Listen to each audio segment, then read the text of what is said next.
Joining us now, head coach of the Las Vegas Raiders. His team will be hosting a Super Bowl next year, and he aspires to have his team playing in it. Josh, how are you? Good. Welcome. Good. How are you?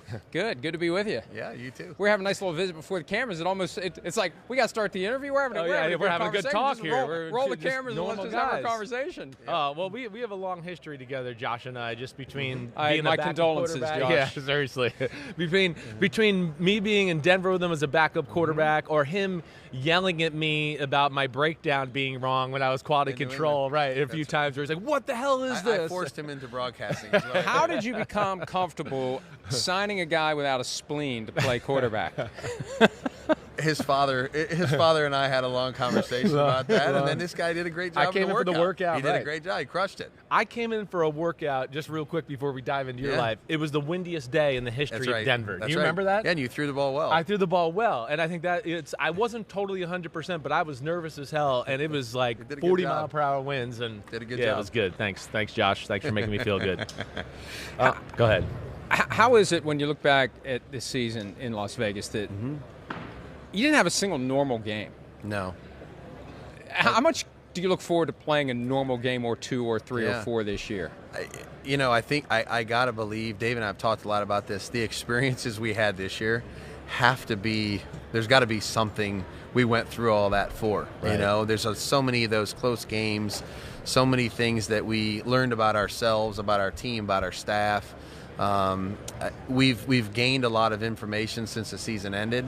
And there's things we all can do better, and so there was a lot of opportunity for us to do better than what we did, and I think that's what we're focused on trying to do. I try to explain to people all the time about your offense, and of course how different it is from a lot of other offenses in football, especially the language, right? Yeah. How do you approach that? Like, I even laughed with Derek Carr a little bit at the Hall of Fame game last year because he was in the John Gruden offense with me, and then you get in your offense, you're like, what the hell are we talking about? Yeah. So how do you kind of put the training wheels on, and when do you know when it's time to take them off? It's funny, the last 4 years for me have been really good in terms of coaching that position. Right. Because I've gone from Tom in 19 to Cam in 2020 to Mac in 2021 to Derek in 22. Man. And so you've had to handle veterans that were used to a different terminology that had played in the league for a while. Right. And then you had a young guy that was basically a blank canvas that you got to just paint whatever you wanted to paint on him. And so there's a process, you know what I mean? And you kind of teach the foundation, go back over it again, go back over it a third time, and then by the time you get to training camp, and you're halfway through training camp, hopefully it's starting to sink in. Yeah, right. You mentioned Tom Brady. Yeah. Do you believe he's done? Me personally, I do. I think he's had such an incredible career. I think he's at peace with that, and whatever he would do. I remember last year people were asking me the same question. I said, I don't know. So whatever he would do, I would be happy for him. But I think he's at peace now. I do. Yeah, it seems like that too. I'm with you there as well. I'd be shocked. Last year we sat here and talked about your changes you were going to make, the things you learned from Denver to now being the Raiders head coach. And of course I was there with you in Denver, and there was a lot going on that people don't know about. But how was it? What was the change? What did you find anything else new about yourself and your approach in this year one with the Raiders? Yeah, I mean, there's just so much more that I understand about the job. Right. And we have a lot of good people in a lot of areas of our organization that I lean on and trust. There's a lot of delegation that that's not my area of expertise, and so I try to do what I know best, and then I have a lot of great people that do their job really well, and I just try to be a resource for them. And again, like I said, we're evaluated on our record, and so that wasn't good enough. But I think what we're trying to build, the culture in the building, the accountability, the different people that we've added to the organization, in year one, I think we're headed in the right direction. Yeah. Last year, when Derek Carr was signed to his contract extension, and some focused on the headline and the average and the long term, and I remember looking at it saying, this is the 1 year, and then they're going to make a decision after 1 year, and the decision ultimately was what it was. When did you know that it was best for everyone When's the moment that you knew it was best for everyone to separate? You know, Mike, when we lost to Pittsburgh and we said, you know what, literally that decision to play Jarrett was really in and of itself a separate decision, because Jarrett was going to be a free agent too. We didn't even know what we had in the guy. Right. And so, you know, he was going to be done with his 4th year, and so to play him the last 2 years last 2 games when we were basically eliminated from the playoffs was, you know, that was kind of that decision. And then we took time after the season and really went back through it and evaluated it, and you know, and it was hard. You know, it's not an easy choice to make, but it was a little bit after the season ended. Dave and I spent some time watching it over and over again, and you know, there was some tough decisions that had to be made, and that's what we did. Do you feel like Tom Brady has ruined you when it comes to what you're looking for in a quarterback? Your expectations are high. You've coached the GOAT, and nobody else is ever going to live up to him. Yeah. I mean, I don't believe that. Like, I was really happy with certain things that Cam Newton was able to do in 2020, and we didn't have a group that fit him perfectly, but I thought Cam really grew, and I was really pleased with the way he started to play as the year went on. Same thing with Mac. Yeah. I think I can recalibrate it. I really do. I don't expect anybody to be him. I want them to reach their potential and play their best at the position, and I know how hard it is to do that. But I also think I have a good understanding of how to get the best out of that player. Well, you do, and that's where I want to go with you too. You're sitting pretty in the draft right here for quarterback, maybe. Yep. Free agency, we know there's some things out there as well. I know you have a very specific eye for what you look at in the quarterback. And, you know, don't give away all the secrets here. Yeah. No, but don't tell him well, not to. I know. He's He's from New England. You know he's not going to give all the secrets away. Then you don't have to tell him not to. Well, I wanted to tell the viewers. But, like, if you could kind of go through the Josh McDaniels checklist of QB a little bit for us. Leadership. Yeah. Intelligence. Yeah. You know, you got to be able to learn and think. Right. Accuracy. Yeah. You know, our league is about getting the ball to playmakers. Toughness. You're going to deal with physical stuff. You're going to deal with some adversity mentally. Yeah. We know you're going to get all the blame when we lose, and you're going to get all the credit when we win. And so, you know, those are some of the core things that I look for. Can he throw the ball well? Can he think? Can he learn?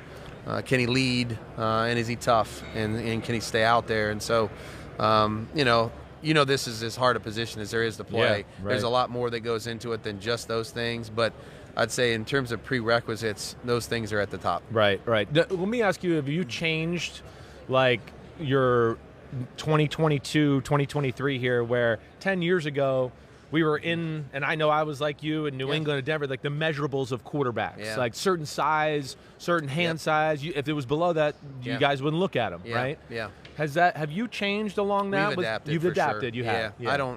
I don't think you can do that anymore. Right. Honestly, it's in college football. It's changed. Yeah. So, you know, by default, you have to change with it. You know, I think it's no different than when you look at the linebacker position. Right. You know, and linebackers are 222 big, pounds, huge and guys. they can run 4.6 or 4.55. Right. And go sideline to sideline. You know, there's a lot of things that we've had to adapt to. Quarterback play is one of them. Right. We're going to have a pop quiz. Yep. Oh, I like it. Question for you. Okay. I'm going to give you a scenario, and I'm curious, not for a firm answer. I just want to know what factors you would consider in making this decision. Yeah. All right? It's 4th and 3 from your own 32. Yep. You're down 1 point with 10:33 left in the game. What factors do you consider in deciding whether to go for it? 4th and 3, own 32, down 1 with 10:33 to play. Wow. I think, you know, how the game has progressed so far. Are we stopping them on defense? Is it a high-scoring game? I think the fact that we would be down 1, and then if we didn't make it and they scored, we still might be only down 1 score, right, with a 2-point conversion potentially to tie the game. I think that would all go into my thought process there. If it was, you know, 13-10 at that point, you know, I think that might change my thinking. Less likely if it's 13-10? Less likely. More likely if it's like 37, 28-27? 34, something like that, then I'm probably going to go for it, you know, and say, let's go ahead and do it. defensive struggle. Let's keep playing that game. That's right. Does it matter if it's middle of October or postseason? No. I think you do the right thing based on how the game is going. That's one of the things that, you know, the analytics part, when you look at the charts, you know, some of those charts before the game, and they say, this is it. Sometimes the things that are hard to factor in there is the, you know, the playing conditions, the wind, how the game is going. when there's no question about it. There's a human element of confidence that you have as a play caller, as a coach during the course of the game. And there's certain games where you're really confident because your team is displaying something out there that you go, and I think we're good here. Yeah. We can go for it. Right. And then there's other times where maybe we're struggling a little bit. And you've got to calibrate your confidence as the game goes on. That's real. It went well early, and now all of a sudden we're not stopping them. That's right. Yeah. That's real. Yeah, all right. I got another pop quiz for you. Go ahead. 3rd and 10, 3 seconds left. Handing the ball up the middle to Ramondre Stevenson, playing your old team. And with how many? Chris. Were you like, what the hell? Tell us, bring us into your mind for that. It was the most unbelievable moment of the year. Yeah, that was, at first I thought we were preparing for the Hail Mary. Right. And we had Mac Hollins in the game to try he was our knock it down guy, our biggest, tallest guy that has good hands. We were going to try to knock it down. And they lined up in an opened up formation. Yeah. So I thought, okay, here it comes. He's right. going to throw it, as far as he can throw it. And then when the ball got handed to Mondre, I was a little bit shocked that happened. Because again, the question was always like, well, if you're going to do that, should you just take a knee? Just a kneel, right? Right. And then I've had there could be a defensive penalty. It could improve the field position, all that stuff, face mask. So there's other things that could happen, right? That could have changed the outcome of the game. But certainly when the lateral happened and then Kobe lateraled it again, I didn't really know what was going on. Yeah. In terms of like the intent, and I think it sunk in a little bit later that it was probably just a mistake. Man, you're 2-0 against Bill Belichick. You got that play, and you broke out the Wildcat on him in Denver, which I've told the story many times, right? You've heard me tell that story. That's still one of my favorite stories ever. He brings the best out of you. Yeah, he does. There's no question. Josh is always, of course, focused, but when we played New England that year, the one thing I remember, he's like, listen, we're not going to outthink Bill. That always sticks in my head. We're not going to outthink him. So we got to do everything the right way. Got to try to do the little things right. Yeah, right. Let me ask you about another Josh, before we let you go. Josh Jacobs. Yep. Got to make a decision in the next week or so on franchise tag. I think he's bracing for it. We talked to him at the Super Bowl. What's your current thought process on whether or not you want him long-term? Or you would want him just for another year, 2 at the most under the tag? We would love for him to be a Raider moving forward. I know Dave and his representative have been in contact with one another. They're working through that process. If we can do something longer than that, that's the goal. There's no question about it. He's a great football player. He's still young. Everybody's like, well, he's played a lot. He has played a lot of football, but he's a young player. He's still 24 years old, and so going forward here in the next week, hopefully we can do that. I know that's what our goal is, and Dave and his representative have been in contact and working through it. Yeah. Was it a process to get him on board? We look back to the Hall of Fame game he played in that. And I know you had a reason for it, but was part of the reason I just got to get him? I got to get him fully under the tent. He wasn't a captain until middle of the season. Was there an effort to get him on board with what you were doing? It wasn't a legitimate thing where we were punishing JJ at all. Right. It never was that. He missed most of the entire off season, and then was kind of getting acclimated into training camp.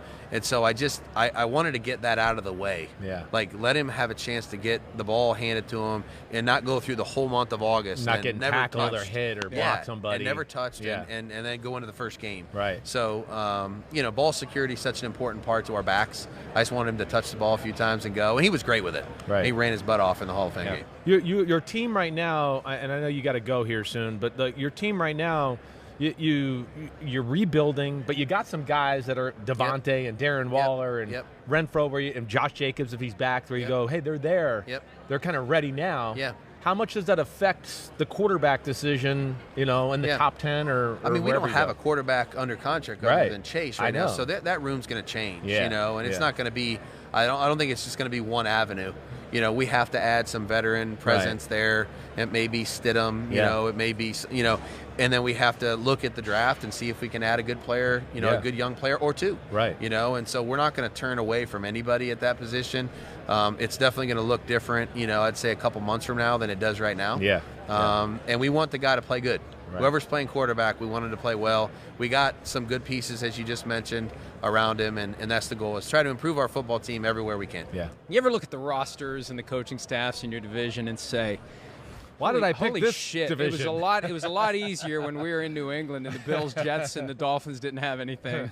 You know, that's a real thing. You know, with Pat and Justin and Russ and the coaches that, you know, like how Brandon real and is it? Sean and Andy. I think, but it's a great challenge. Like I thought, I look back at our game against Kansas City early in the season, Monday Night Football, and it was, you know, our guys felt that's the team. Yeah. Like we're chasing. Right. We all are. And you guys came out of the gates. So it was exciting for us to feel that. Right. And so, look, our division's tough. I think every division is tough at the end of the day. And if you want to hold the trophy, if you want to hold the trophy at the end of the season, you're going to have to beat the good teams. Right. Some divisions are tougher than others, and you're in the toughest one, I think. Last one. Because you brought me there. Just like you've been around the GOAT forever. Yeah. Talk about baby GOAT in the division here. You know, Mahomes. Just like what jumps out to him about him, studying him, everything. Leadership, toughness. Yeah. Plays his best at the biggest moments. Right. He really does. Right. It's amazing. He really everybody does. talks about, you know, his ability to run around and make loose plays, and he makes some of those. Sure. We all know he does. Yeah. But that's his game. There's so much More substance to his game than that. I'd say protections, knowing when he has a problem and blitz pickup, you know, finding the outlets, throwing short passes accurately so his guys can catch and run. There's so much to this player. Right. He's a special player, and it's going to take a lot to beat him a couple times a year, and we're going to try to figure out how to do that differently. Have you ever seen anybody like him? Like, I mean, like, you know, just the way he plays that he's style. He's a different player. Right? It's yeah, different, he's a different right? style. It really is. It's a different style. And he's only going to get better. He is. As he sees more, like Tom did. He is. The more he sees, the more reps, the more hard to trick him. defenses. It's hard to trick him. Yeah. Well, we tried to trick you a little bit today. No, you were great. No, but that was fun. It was great talking to you. And by the Appreciate way, full disclosure, Nick Sirianni said after the Super Bowl, the scenario I gave you was the one Sirianni was facing down one in the fourth quarter, and he said 32 out of 32 coaches would have punted there, so we're going to do a little loose experiment. You were the guinea pig. You were kind of in the middle. Right. Yeah. There's a lot that goes into that. There's a lot that goes into it. I think you would have gone for it. I think maybe we'll find out in the Super Bowl in Las Vegas, Super Bowl 58. Josh McDaniels, thanks for some of your time. We look forward to talking to you down the road. Appreciate you guys. We'll be back with more right after this.